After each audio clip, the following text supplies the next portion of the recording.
கட்டு கட்டா புத்தகத்தை சுமக்கவில்லை நானடி. ஆனாலும் தான் கெட்ட வழி போனதில்லை நானடி. வெள்ள மனம் பிள்ள குணம் உள்ள ஆளு நானடி.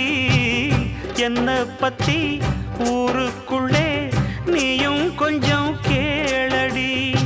படிப்பு ஒன்னே வாழ்க்கையா, பாசம் வந்து இல்லையா?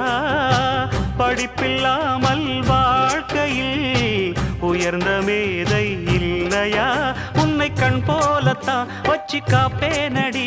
அடி உன்னைத்தான் நினைச்சேன், உன்னையே மணப்பேன். நாம் முடிச்ச கிளியே வாசமலர் கொடியே, எம் மனசு தவிக்குதடி. நீ கூடு விட்டு வெளியே வந்ததென்ன தனியே, தேகம் எங்கும் கொதிக்குது.